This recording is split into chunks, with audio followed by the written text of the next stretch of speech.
Vendredi 14 août 2020, vous êtes bien sur Chérif la télévision, disponible sur tous les décodeurs au Mali. Merci de nous être fidèles et bienvenue dans ce rendez-vous quotidien de l'information. Au sommaire, formation d'un gouvernement d'union nationale dans notre pays. Aucun consensus n'est trouvé pour le moment. Quelle piste de solutions préconisées? Nous vous proposons des réactions dans ce 19h. Quel est l'état de la situation économique du pays après la fête de Tabaski et dans un pays en proie à de multiples crises? C'est un sujet de la rédaction à suivre également dans ce journal.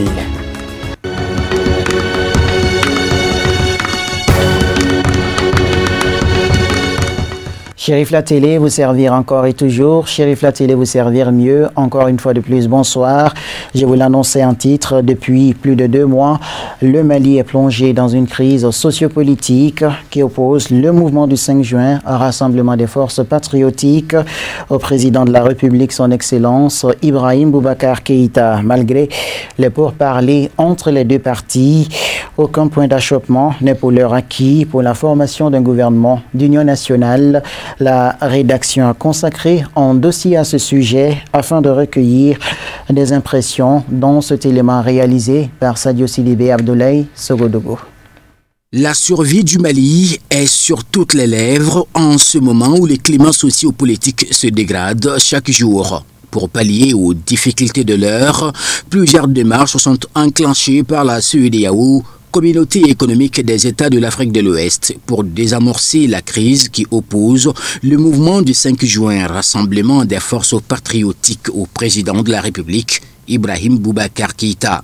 Selon l'ancien maire de la commune 6 du district de Bamako, le problème du Mali est dû à une mauvaise gouvernance et il faut plutôt préparer un gouvernement de transition. Aujourd'hui, quand vous parlez de gouvernement d'union nationale, moi, je ne sais pas pourquoi les gens restent accrochés à ce terme, parce que, alors, un gouvernement d'union nationale a été tenté plusieurs fois et ça n'a pas porté de fruits. Je me rappelle du fameux accord politique signé il y a plus d'1 an quand même, qui a vu l'adhésion de certains opposants dans le gouvernement, tels que Tcheblé Dramé, Amadoun Diko et autres. Mais cela n'a pu changer rien à la souffrance des Maliens. Donc aujourd'hui, quand vous parlez encore du gouvernement d'union nationale, du gouvernement de large ouverture, moi je pense que le problème du Mali ne se résume pas à un problème de gouvernement.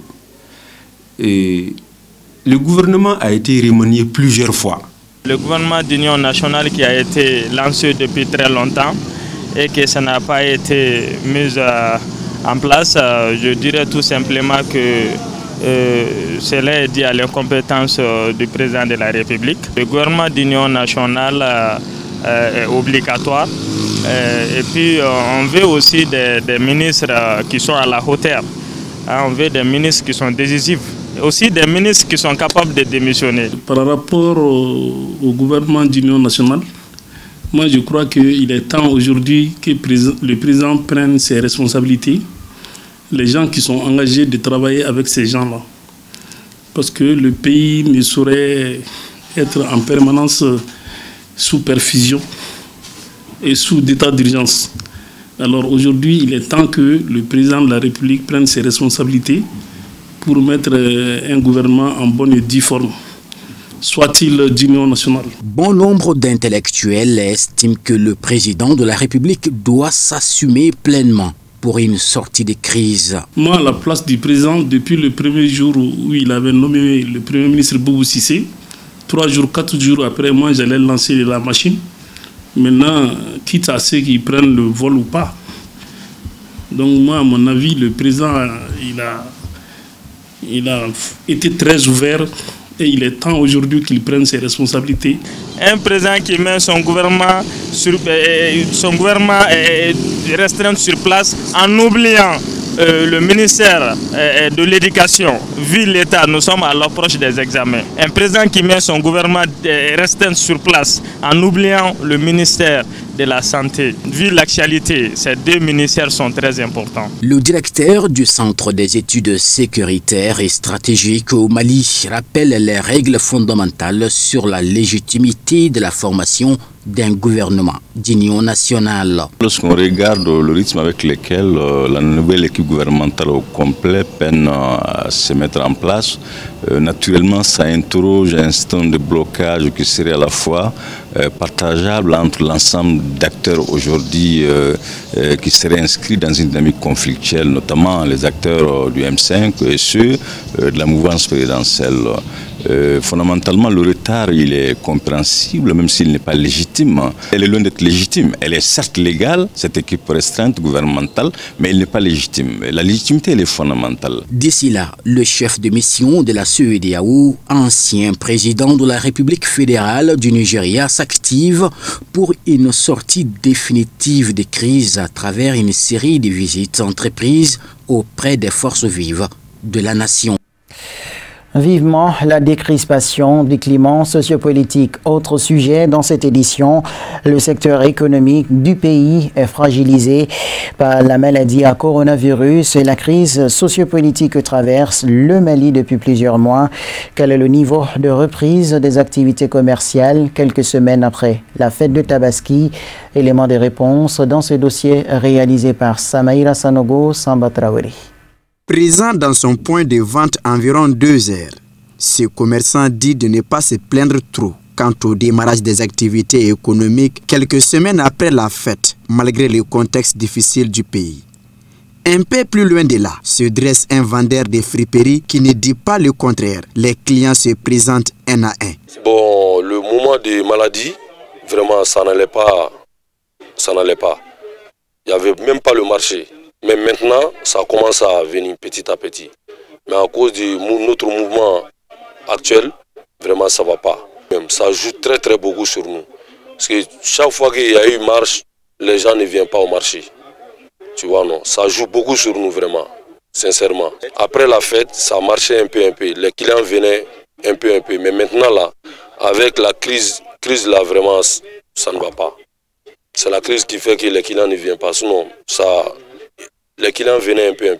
Bon, face à cette crise, ce que nous on peut dire, vraiment, il n'y a qu'à se parler pour qu'on puisse trouver une solution pour que le pays puisse être stabilisé. C'est ce que nous on souhaite. Sous les grands hangars des vendeurs de cola, l'atmosphère est plus que morose. Pas de mouvement, tout comme l'affirme notre interlocuteur. Les autres vendeurs de cola restent sur leur faim. Cette lenteur dans le redémarrage des activités n'a épargné quasiment aucun secteur, a affirmé les responsables du transport. Tout le monde le sait, le Mali est dans une situation politique dont on vraiment ne peut rien dire. Quand on vient, on s'assoit 10 minutes, 15 minutes, même 1 heure de temps seulement, on nous dit que vraiment la vie ça ne va pas. Nous sommes pères de famille. On vient chercher les prix de commande de demain, aujourd'hui. Et si on n'en trouve pas, obligatoirement, tu es dans un dilemme. Tu ne sais pas comment se présenter à la maison même. Arrivé, il y a des problèmes. 1 journée, 2 journées, après la fête, il y a vu que nous sommes le combien aujourd'hui? Le 13. Nous sommes le 13 aujourd'hui. Mais à partir de la fête, on n'a rien fait de bon. Tu vois, l'état de même du marché. On ne vient même pas. Même moi, j'ai mes sœurs qui sont à la maison, qui ne viennent même pas au marché. Ils ont peur de venir. Quand ils viennent, c'est que vraiment, il y a des gens qui sortent de dire de fermer les boutiques ou les magasins. C'est pour cela que vraiment on ne vient pas. Il n'y a même pas de marché, disons quoi. Il n'y a aucun pays qui n'a été construit par la guerre. Tout le monde est d'accord. Même si on se tue du jour au lendemain, on ne le souhaite pas. Un jour, on s'assoit là pour être d'accord sur quelque chose. Donc nous leur demandons vraiment d'être d'accord sur un seul point. Le Mali, c'est le Mali. Personne ne vient construire le Mali à notre place. S'ils étaient les plus sollicités il y a juste 1 semaine de cela, l'occasion est probablement donnée aux vendeurs de fruits et légumes de rattraper le repos perdu. Même ambiance du côté des rébobinaires et compagnons. Bon, dis donc, depuis que la fête a passé, bon, tout est... Ça marche péniblement, quoi. Ça va pas du tout. vu la situation actuelle au Mali, vraiment, c'est désastreux. Pas de clients. Les clients se plaignent qu'il n'y a pas l'argent au Mali actuellement. Les activités sont mollo, ça passe pas, vraiment. Depuis que la situation politique désastreuse a commencé au Mali, vraiment, ça va pas. Du grand marché de Bamako, en passant par le marché de Médine, des garages et ateliers, pas d'affluence, pas de mouvement majeur, l'atmosphère est plus que calme. L'actualité nationale sur un tout autre plan. Parlons assurance. À présent, les automobiles et les motos doivent être assurés. De nos jours, les avis des citoyens sont partagés sur la question de l'assurance. Quel avantage pour un assuré? Quelles peuvent en être les conséquences pour un individu non assuré en cas de besoin? Mamadou Ben Chérif Soumano et Draman Malé nous en disent plus dans ce reportage. Plusieurs conducteurs de véhicules n'ont plus confiance à l'assurance. D'après les propos recueillis auprès de nos concitoyens, certains pensent que c'est dû à la mauvaise prise en charge des sinistrés par les assureurs en cas de dommages. Une assurance, mais maintenant au moment des sinistres pour être remboursé, c'est tout à fait un problème. Moi, si ça tient qu'à moi, j'ai fait un peu l'Europe. Mais comparativement aux assurances, c'est vrai que l'Europe et l'Afrique, il n'y a pas de comparaison. Mais le cas malien, tout près en Côte d'Ivoire, ce n'est pas la même chose. Tu vas assurer ta voiture ici. Mais quand tu fais un accident, mais pour que tu sois réparé, tu peux faire 6 à 7 mois. Ça ne donne pas le goût quand même d'être assuré. Si tu n'es pas assuré encore, tu n'es pas à l'abri des policiers et autres là. Toi-même, tu n'es même pas à l'aise. Donc, à mon avis, vraiment, les assurances au Mali, on doit changer le contexte des assurances. Parce qu'ils sont là pour s'enrichir, mais ils ne servent pas à la population malienne. D'une manière généralement, je pense que pourquoi il y a en réalité une distinction, ou bien je dirais, les avis sont partagés au niveau des services d'assurance au Mali, c'est dû à la satisfaction. Souvent, l'assurance d'abord c'est quoi? C'est une forme de garantie, une sûreté en réalité qui permet, je crois, à une personne vraiment, en cas de catastrophe ou en cas de dommage, d'être couvert. Hein, d'avoir une couverture en réalité sur tous les plans, sur le dommage ou le préjudice que tu as subi. Donc, tu prends en réalité cette assurance pour être couvert, pour que en cas de problème, tu puisses être couvert ou bien que tu puisses avoir une satisfaction au remboursement. Mais ce qui se passe, c'est contraire en réalité à tout ça. Au dire du président du comité des compagnies d'assureurs du Mali, l'image négative de la population concernant l'assurance, de manière générale, doit changer car les compagnies d'assurance qui n'arrivent pas à s'assumer s'exposent à de lourdes sanctions. Quand on fait un sondage, on se rend compte que du côté des consommateurs, les avis sont effectivement partagés par rapport aux assurances. Alors moi, je peux expliquer cela essentiellement par le fait que l'assurance qui est la mieux connue dans notre pays, à savoir l'assurance automobile, plus particulièrement la garantie responsabilité civile, c'est une assurance dans laquelle le bénéfice de l'assurance là est attribué à un tiers. Ça veut dire que ce n'est pas l'assuré lui-même qui est le bénéficiaire de cette assurance-là. Concrètement, ça veut dire quoi?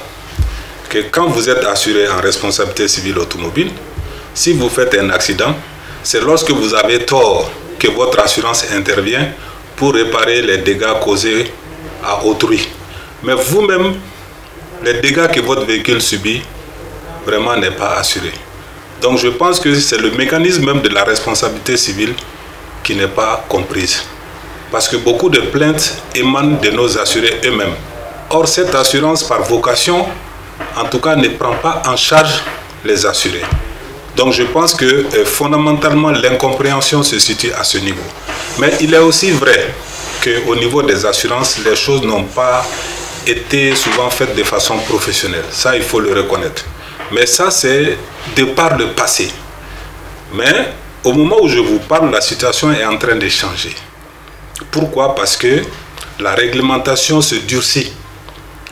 Le secteur des assurances est soumis quand même à une double réglementation. Une réglementation supranationale au niveau de ce que nous appelons le traité CIMA, dont l'objectif fondamental est bien entendu la défense des intérêts des assurés et des bénéficiaires des contrats d'assurance. Ça veut dire quoi concrètement? C'est qu'une assurance qui n'arrive pas à faire face à ses engagements vraiment est soumise aux sanctions de cette autorité supranationale. Sanctions qui peuvent aller de l'avertissement jusqu'au retrait d'agrément.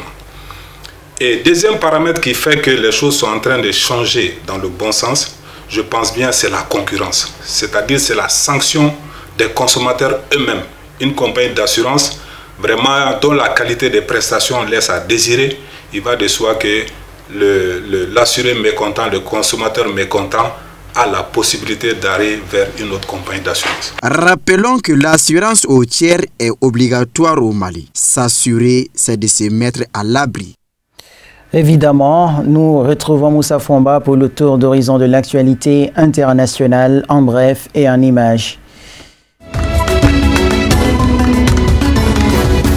Des manifestations ont éclaté à Abidjan et à l'intérieur du pays suite à la candidature du président Alassane Ouattara à l'élection d'octobre. Le parti d'opposition PDCI parle même de près de 90 blessés pour la seule ville de Daoukro. Des groupes proches de l'opposition avaient à nouveau appelé la société civile à protester dans tout le pays. Mais le gouvernement a dans la foulée interdit toute manifestation non autorisée. Résultat, la journée encore émaillée d'incidents après ceux de mercredi et jeudi qui ont fait 4 morts. Kobena Kwasi Adjoumani, porte-parole du parti au pouvoir, lance un avertissement. Nous avons demandé à nos militants de rester calmes. La Côte d'Ivoire est notre enfant. Je sais que des gens sont jaloux quand ils voient toutes les réalisations qui sont faites. Ils veulent les voir s'écrouler, mais nous n'allons pas donner cette opportunité à des gens qui sont sans foi ni loi. Fin de citation. Selon le RHDP, ces violences font partie d'un plan stratégique de l'opposition.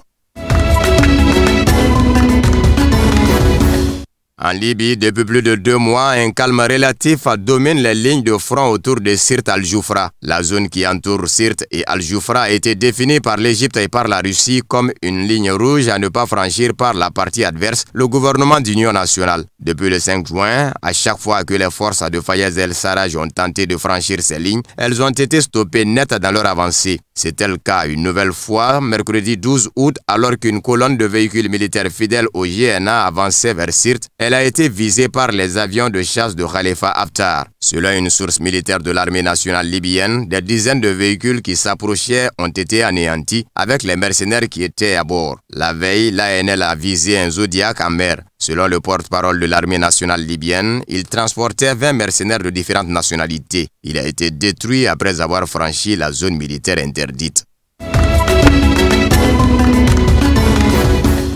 En s'emparant mercredi 12 août du port de Mocimboa de Praia dans le nord de Mozambique, les insurgés terroristes ne sont qu'à 80 km des installations gazières que développe actuellement le groupe français Total avec l'italien Eni et l'américain ExxonMobil. Le projet gazier en cours de développement est stratégique pour le français tant par son poids que par ses répercussions sur la transition énergétique du groupe. Il permettra aux pétroliers de multiplier sa production gazière, moins émetteur de CO2 que l'or noir. Mené avec l'italien Eni et l'américain ExxonMobil, le projet pèse 60 milliards de dollars et fera du Mozambique une puissance gazière mondiale d'ici quelques années. Mais l'insécurité qui règne à raison de l'insurrection terroriste déclenchée depuis 2017 a fait peser de gros risques sur le développement des champs gaziers. Total est ainsi accusé par des ONG françaises de participer à la militarisation de la région.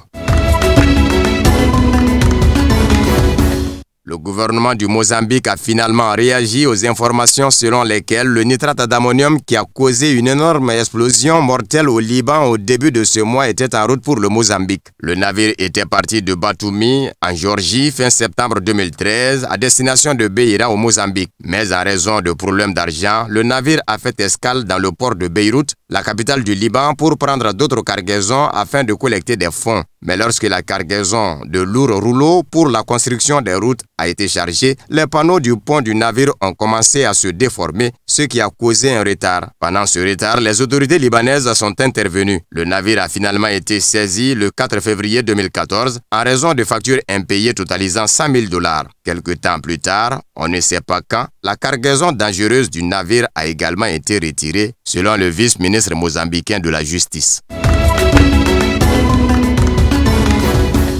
Recep Tayyip Erdogan a accusé Emmanuel Macron de visées coloniales au Liban et a qualifié sa récente visite à Beyrouth de spectacle dans un contexte de tension croissante entre Ankara et Paris. Il l'a déclaré jeudi 13 août en commentant lors d'un discours à Ankara le déplacement de Macron à Beyrouth suite à l'explosion qui a fait plus de 170 morts et 6500 blessés dans la capitale libanaise le 4 août. Le Liban a été sous mandat français de 1920 à son indépendance en 1943. Avant cela, il a été sous domination ottomane pendant 4 siècles. Les attaques de M. Erdogan interviennent dans un contexte de tension croissante entre la Turquie et la France, liées notamment à des intérêts divergents en Libye et en Méditerranée orientale. Les recherches turques d'hydrocarbures dans cette zone maritime ont suscité la colère de la Grèce et de l'Union européenne.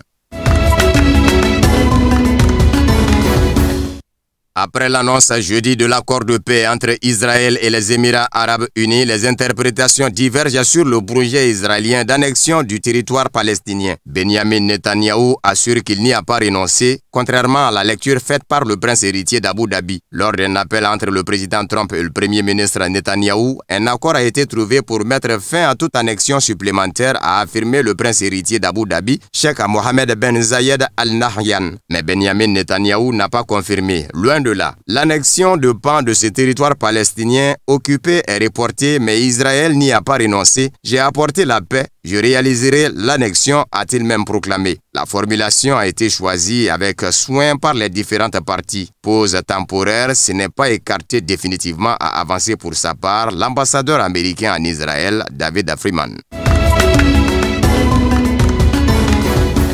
Kaboul a libéré jeudi 80 détenus talibans sur les 400 derniers, une condition exigée par les insurgés afin d'entamer des négociations de paix. Le sort de ces 400 talibans a été un des principaux freins du démarrage des négociations maintes fois repoussées entre les insurgés et le gouvernement afghan qui s'était engagé à procéder au préalable à un échange de prisonniers. La libération de criminels endurcis et de trafiquants de drogue va vraisemblablement représenter un danger pour nous, pour les États-Unis et pour le monde, a mis en garde jeudi Ashraf Ghani. La paix a un coût et avec cette libération, nous payons le plus gros versement, ce qui signifie que la paix aura des conséquences, a-t-il dit. Ashraf Ghani a par ailleurs souligné que les talibans devront faire des compromis lors des pourparlers de paix. Il ne faut pas que les talibans cherchent à obtenir une position dominante, a-t-il dit. Le président afghan a laissé entendre que les négociations pourraient durer, faisant allusion à l'accord bilatéral signé fin février entre les talibans et l'administration du président Donald Trump, désireux de retirer les forces américaines du pays le plus tôt possible. Fin de cette édition qui vous a été proposée par la rédaction. Merci à vous de l'avoir suivi. La version Bamanankon, c'est à 21 h avec Kafne Bachili. Excellente soirée en compagnie des programmes de Chérif la Télévision et à demain, Inch'Allah.